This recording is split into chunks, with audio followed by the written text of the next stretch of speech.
आदमी कितना भी ज्ञानवान हो, कितना भी शक्तिशाली हो, लेकिन जो उसके मन में जो भावनाएं, जो लालच अगर पनपती है और वो एक बार सर चढ़कर बोलने लगे, तब आदमी का पतन निश्चित हो जाता है। और ये पतन रावण का भी हुआ। और हर साल दशहरे में ये बात समझाई जाती है कि भैया अगर ऐसा करोगे तो जिंदगी भर आपको पछताना पड़ेगा, बल्कि मौत के बाद भी लोग आपको इसी घिनौने कृत्य के लिए याद रखेंगे। माना कि वो महापंडित था, लेकिन आज भी जब किसी कुकृत्य का नाम लिया जाता है, कहीं हिंसा का नाम लिया जाता है और किसी घिनौनी बात का नाम लिया जाता है, तो रावण को याद किया जाता है। रावण को पतन के गर्त से बचाने के लिए उसके मंत्री परिषद में जो उसके माल्यवंत जो नाना जी थे, उन्होंने भी समझाने का बहुत प्रयास किया, लेकिन वह माना नहीं। विभीषण ने फिर भी अपने ऊपर लात भी झेली, उन्हें समझाने का प्रयत्न भी किया कि जो आप कर रहे हो वो गलत कर रहे हो। जगत जननी सीता को आप जो अपहरण कर लाए हो, उससे आपका कल्याण नहीं है, इन्हें छोड़ दो, भगवान श्री राम की शरण में चले जाओ। क्योंकि भगवान तो जो है स्नेह वत्सल होते हैं, अब कोई उनकी शरण में चला जाता है तो उसका कल्याण हो जाता है, वो उसके सारे अपराधों को क्षमा कर देते हैं।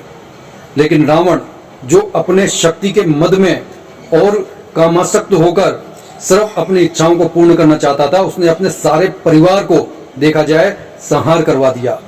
अपने पूरे कुल का जो है उसने विध्वंस करवाने के बाद भी उसके मन में एक बार भी ये भावना नहीं आई कि नहीं, जो हो रहा है वो गलत हो रहा है। जितना उसके भाइयों का और जो है पुत्रों का वध होता चला गया, उतना ही उसका अहंकार पुष्ट होता चला गया। उसके मन में एक ये और भावना आ गई, मानवीय भावना, कि नहीं, अब मुझे पीछे नहीं हटना, अगर अब मैं पीछे हट गया तो संसार क्या कहेगा।